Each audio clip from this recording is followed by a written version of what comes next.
Hi, I'm Kristaps from Drone Show Software. In this video, I'll show you how to use our new Blender plugin. So the plugin itself will be in the form of a Python script. And let me now show you how to add that into Blender. So let's open up our Blender animation. So here you can see I have an animation for 49 drones.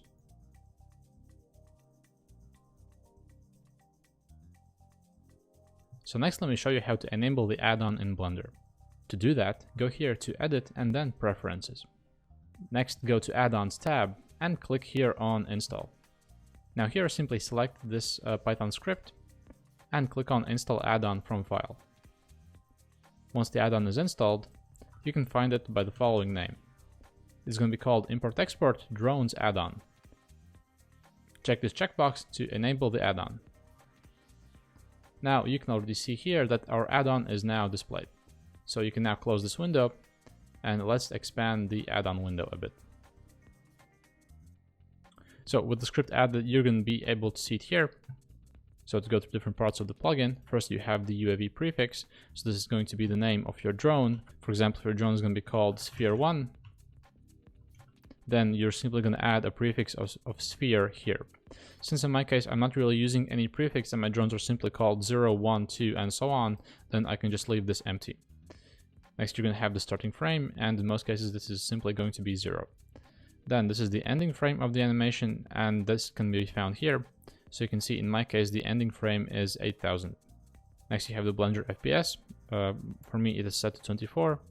And you also have the position FPS and the color FPS, which are the FPS values that will be exported to path files and that will be used by Drone Show software. And then finally, you have the scale of the animation.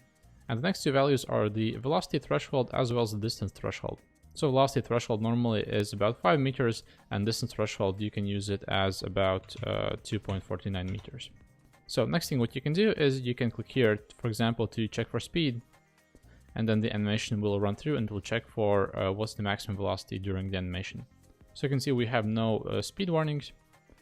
And then let's check for collisions using the distance threshold of 2.49.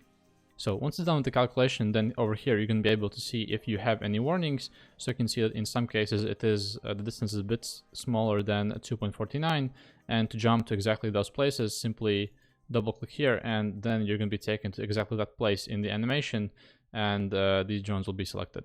And then of course, if needed, you can simply correct the mistakes in the animation. Once you are satisfied with everything, next step is to export the animation. To do that, simply click here on Export Paths, and then you're going to see this window. So here at the very bottom under Export Paths, you need to select which revision you want to export it as. So it's going to be either Path 3 files or normal path files. In this case, I will simply export this as normal path files.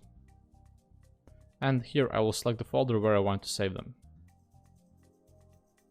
Next, simply click here on Export Paths to export paths to this folder.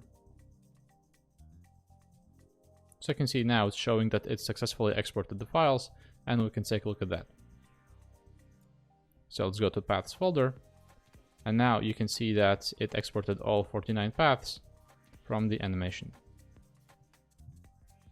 So this is how you work with Blender plugin, and I hope that this video was useful for you.